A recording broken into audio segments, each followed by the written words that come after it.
चल रही थी और बसर साहब ने मुझे कुछ जिम्मेदारी दे दी। सेमिनार के अंदर जिम्मेदारी दी है तो पूरा करना मेरा हक बनता है। हमारे शबनम साहब ने हमारी जब बात आंखों पर करी है, 2 अल्फाज आंखों पर करके फिर अपनी बात शुरू करता हूं। सुकून की तलाश में, सुकून की तलाश में तेरी आंखों में झांका था। शबनम साहब की बात है, शकील की बात है, बात गुस्से बुरा हो गया। सुकून की तलाश में तेरी आंखों में झांका था, किसे पता था कमबख्त दिल का दर्द बन जाएगा। सुकून की तलाश में तेरी आंखों में झांका था, किसे पता था कमबख्त कि दिल का दर्द बन जाएगा। उसके बाद शराबों में रोशनी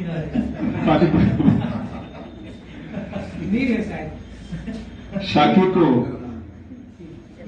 गिला है कि बिकती नहीं शराब।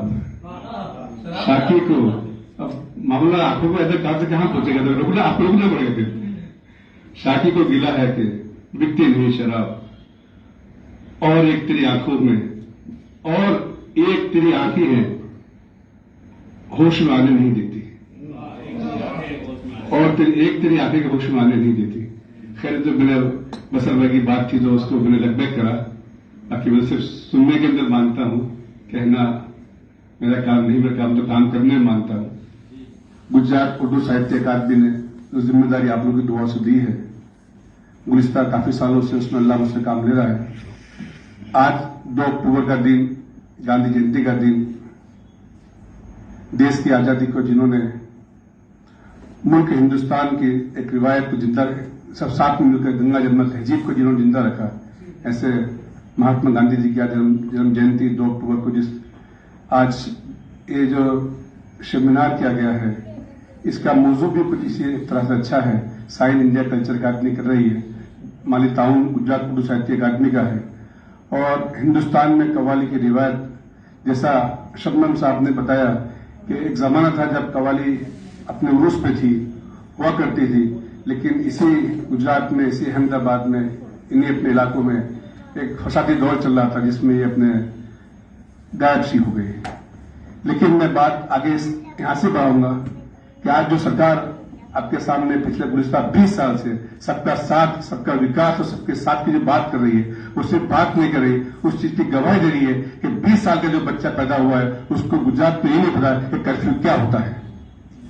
ये सरकार जो चल रही है, सबका साथ, सबका विकास, सबके विश्वास के साथ चल रही है, और आज जो बच्चा 2003 के बाद 2002 से पैदा हुआ है, आज मुकम्मल वो बाजाब्ता एक अपना वोटिंग का हक रखता है, वो जाके वोट करता है। कहीं अगर वो सुनता हो कर्फ्यू तो मैं कह सकता हूं कि उस बच्चे को ये नहीं पता कि गुजरात में कर्फ्यू क्या होता था।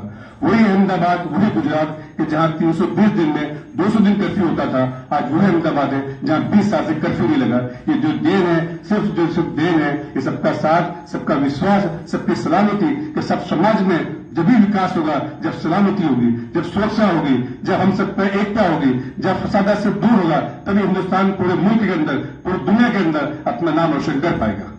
और आज हम अभी जब हमने 15 अगस्त मनाया, आजादी 15 अगस्त मनाया, हमने देखा होगा आजादी 15 अगस्त के अंदर 140 करोड़ भारतीयों के अंदर एक जो मोहब्बत जो आजादी के 75 वर्ष की मनाएगी, सिर्फ एक केंद्र सरकार से ऐसी आवाज उठी, माननीय नरेंद्र मोदी जी ने आह्वान किया कि हर घर झंडा लहराएगा। हिंदुस्तान का हर एक मुस्तकबिल, हिंदुस्तान का हर एक नागरिक, वो किसी भी जात का हो, किसी भी धर्म का हो, लेकिन उसके अंदर हिंदुस्तान की बात थी। हर घर में, हर मंदिर में, हर मस्जिद में, हर चर्च में, हर खानगाहों में, हर रास्ताओं में, हर गली में झंडा लहराए। ये हिंदुस्तान के 140 करोड़ जनता की मिसाल है, एकता की मिसाल है कि हिंदुस्तान उस एकता मानने वाला है, और जिसने भी मोहब्बत की बात करी है उसी ने राज करा है, और वही राज करेगा जो मोहब्बत की बात करेगा।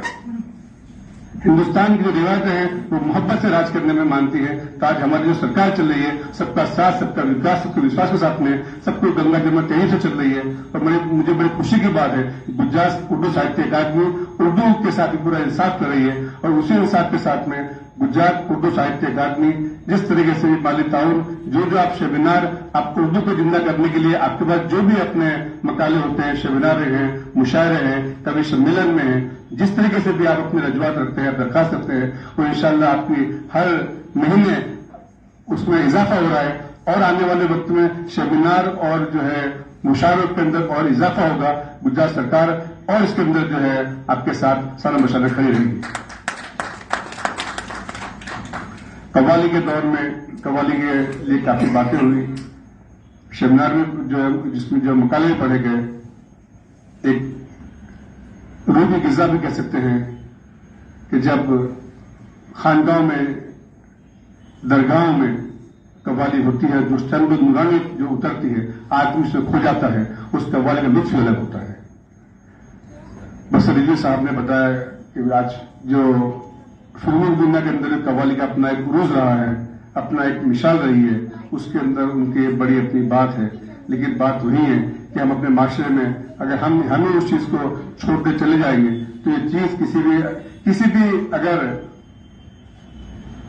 कौम को खत्म करना है तो उससे उसकी जो जबान है वो उसको खत्म कर दो। हमारी उर्दू जबान, हमारी जो जबानें हैं, हमारी रिवायतें हैं, अरबी, उर्दू, इस पर हम तवज्जो नहीं देंगे। सिर्फ मगरबी तालीम की तरफ अपने बच्चों को बढ़ाएंगे, मगरबी तालीम के ऊपर हम ध्यान देंगे तो हमारे माशरे में अगर उर्दू जिंदा नहीं होगी, हमारे माशरे में अरबी जिंदा नहीं होगी तो हमारी रिवायतें फिर कौन पढ़ेगा? फिर कैसे हमारा मुस्तकबिल जिंदा रहेगा? कैसे हमारे एजुकेशन के अंदर अगर हमारी तरक्की होगी? पहले सरकारें जो चला करती थी, अब से 50 साल जिन सरकारों ने राज करा, वो सरकारें पहले सेकुलरिज्म कहती थी, लेकिन मैं बात करूंगा कि उन्होंने कहीं ना कहीं एजुकेशन के लेवल पर मुस्लिम समाज को एक बांध के रखा था। आज मैं अभी सुबह हमारे काजी बैठे डॉक्टर साहब कि जिस जगह पे था, सुन्नी वक्फ कमेटी ने एक जो शिक्षा करके एक एजुकेशन का गुजरात के अंदर एक मुहिम चलाई है, आईपीएस और आईएएस बच्चों के पढ़ने के लिए उन्होंने जो है एक निजाम कायम करा है।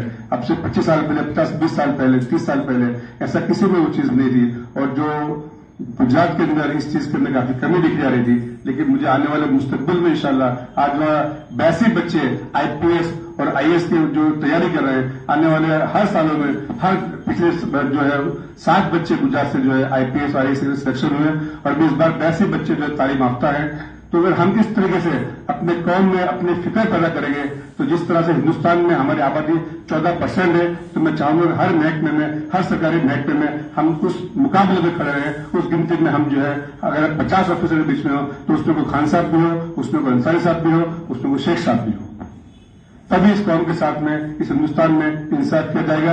लेकिन जब कब मुमकिन है? जब आपको एक सलामती और सुरक्षा और एकता की सरकार मिले तब मुमकिन है। जब आपको माहौल दिया जा रहा है, जब आपको घर से निकलने का माहौल दिया जा रहा है, जब आपको काम करने का आपको एक फ्रीडम दिया जा रहा है, आप में कोई बंदिशें नहीं है, आप अपने एजुकेशन ले सकते हैं, आप अपनी तालीम ले सकते हो, आप मेरिट पे आ सकते हो। जब सरकार मेरिट पर आपको ला रही है तो काबिलियत आपके अंदर है। अगर आपके अंदर काबिलियत है तो आप चाहो वहां बैठ सकते हो। हम इसी मदरसों से निकलकर अब्दुल कलाम आजाद बने थे, इन्हीं आज मदरसों से निकलकर, इन्हीं स्कूल से निकलकर हमारे बड़े ऑफिसर बनेंगे। कमी है हमारे को अपने अंदर से अपने आप की कमी निकाल कर, एक डर निकाल कर, सरकार के नाम पर जो अपने एक भारतीय जनता पार्टी नाम से लोगों में जो डर है, उस डर निकाल कर अपने बच्चों को तालीम देनी है, अपने बच्चों को पढ़ाना है। और इस सरकार के अंदर, हिंदुस्तान के अंदर, आज जो मुल्क के अंदर, पूरी दुनिया के अंदर भारत का नाम एक ऐतिहासिक नाम पे लिया जा रहा है। अभी आपने देखा होगा रशिया और यूक्रेन का जब युद्ध हुआ तो तकरीबन 80,000 बच्चे हिंदुस्तान के रशिया और यूक्रेन में फंसे हुए थे। इस हिंदुस्तान तिरंगा झंडे की और वंदे गुजरात, वंदे भारत की जो मिशन माननीय नरेंद्र मोदी जी ने, एक झंडे के नीचे सभी भारतीयों को, एक भारतीय को 100 सरकारी खर्चे से सबको घर वापस बुलाया। ये हिंदुस्तान के मुस्तकबिल की देन है। एक बच्चा भी ऐसा नहीं, आप एक भी रिकॉर्डिंग ऐसा निकालिए कि इस बच्चे का नाम फातिमा था, इस बच्चे का नाम अंसारी था, इस बच्चे का नाम मेहजुद्दीन था, ये बच्चे रसिया में लेकर हिंदुस्तान वापस नहीं आए। एक भी मिसाल से बताइए, वरना ये मीडिया आपको जीने नहीं देता। लेकिन नहीं, 82,000 बच्चे हिंदुस्तान से गए, एक बच्चा घर वापस आएगा। ये माननीय नरेंद्र मोदी जी की विचार था। और सबको 1 रुपया खर्च करे बिना, इवन के अहमदाबाद एयरपोर्ट से आने के बाद मैं खुद बच्चों को लेकर आया तो उनके लिए भी गाड़ी का अलग इंतजाम था, उनके वर्दी में भी गाड़ी का अलग इंतजाम था, उनके घर प्रगति की जिम्मेदारी सरकार ने तय कर दी। ये सब कब मुमकिन है? जब एक ऐसी सोच हिंदुस्तान को आगे बढ़ाना है, एक समाज को नहीं हिंदुस्तान को आगे बढ़ाना है, तभी ये मुमकिन होगा। और जैसे 20 साल में गुजरात में कर्फ्यू नहीं लगाया, हिंदुस्तान में पूरा एक जो है एकता शांति का माहौल है। हम उस बात को आगे बढ़ाते हुए आज ये वापस से कौमी एकता की बात है, कव्वाली है, मुशायरे है, सेमिनार है, हम इनको जिंदा रखें। इसमें खूब हमारे नई नस्ल को भी इसमें जोड़ें। आज यहाँ काफी टाइम बाद मेरा दूसरे सेशन में आना हुआ, लेकिन बात वही है कि जो सिर्फ जो दिल के से जिनके दिल में आह होती है, जैसा बताया कि आह के ऊपर ही पूरा जो है ऊपर छत हालत काला होगी, तो ये जो आह वाले लोग यहाँ बैठे हैं, मैं बड़ी दुख के साथ कहता हूँ, इनकी आह तो इंशाल्लाह आसमान तक पहुंचेगी और इनकी मोहब्बतों से आने वाले वक्त में जो उर्दू में एक जो नवा जवान आएगा, एक नई जनरेशन जो आने वाली है, आप उसमें भी अपने उनको दुआ तो कम से कम करते रहे कि नई जनरेशन को उर्दू से मोहब्बत हो, अदब से मोहब्बत हो, इल्म से मोहब्बत हो, तभी हिंदुस्तान बनेगा। गुजरात उर्दू साहित्य अकादमी आपके साथ में सबका साथ सबका विकास की सरकार आपके साथ में माननीय नरेंद्र मोदी जी की जो देन है, एक विचार है, आपका इस्तेमाल करती है।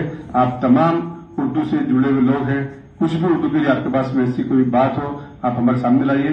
इंशाल्लाह उसमें हर बात सुनी जाती है और भी इजाफा करना होगा। इंशाल्लाह अभी हमारे जो नए अध्यक्ष झा साहब जो है भागेश झा साहब, हमारे अभी 4 दिनों संभाला हुआ है। बिल्कुल आप सबसे काफी आप उनसे जानते भी होंगे, आप एक बार आइए, उनसे मुलाकात भी कीजिए और उर्दू को लगते आपको नया कुछ भी हो, हमारे महामात्र जयेंद्र जादव जी भी हम सबके साथ हैं। आप आइए भी और हमसे मुलाकात कीजिए और उर्दू को ताउन के लिए इसको आगे बढ़ाइए। फिर से एक बार साइन इंडिया कल्चर अकादमी ने आज गांधी जयंती के ऊपर एक अच्छा सेमिनार मुनक़िद किया गया। मैं इसके रूह रवा हमारे दोस्त का नाम नहीं लूंगा तो कम से कम नाइंसाफी होगी। शबनम साहब कहेंगे कि अभी आप नाइंसाफी करना, जिससे बस रजीव साहब ने नाइंसाफी करा, शबनम साहब ने नाइंसाफी कर नहीं करा, उन्होंने इंसाफी करा होगा अपने हिसाब से, लेकिन आपने जो शेर थे नाइंसाफी कर दी, आपने शेर को दुश्मन और दोस्त का फर्क कर दिया। उसमें उन्होंने मोहब्बत कम ज्यादा करी थी, लेकिन आपने उस बात को जो है एक अलग अंदाजे पेश कर दिया, तो वो उस बात की वजाहत न करते हुए हमारे करम फरमा मेरे उर्दू के मोहसिन उर्दू शब्द आसमी साहब ने जो बड़े अच्छे ढंग से सेमिनार किया है, मैं उनको मुबारकबाद पेश करता हूँ। हमारे इकबाल भाई आनंद साहब के उसको रिकॉर्डिंग करते हैं, अच्छे तरह बिल्कुल लाइव सबको दिखाते हैं। और आप सबके बीच में हमारे दोस्त, मेरे मरूम शहीन भाई के दोस्त, आज काफी टाइम बाद उनको देखा, नासिर भाई को देख के मैं बहुत खुश हुआ, वारिश भाई, हमारे सब बैठे बुजुर्गों का, खास हमारे जो है आज के जो सेमिनार के अध्यक्ष हैं, जो बिल्कुल सदा बहुत दिल से कर रहे हैं, देखा लगे एक एक अल्फाज को नोट कर रहे हैं, उनको पूरा सुना जाए, उनकी बात पर तवज्जो की जाए। फिर से एक बार गुजरात साहित्य उर्दू अकादमी की ओर से आप सबके बहुत बहुत पेश करता हूँ। आने वाले वक्त में एक नए उरूज के साथ उर्दू आगे बढ़े, हम सब आगे बढ़े, हिंदुस्तान आगे बढ़े, ऐसे दुआ करता हूँ। अस्सलाम वालेकुम, अल्लाह हाफिज, जय जय गरीब गुजरात।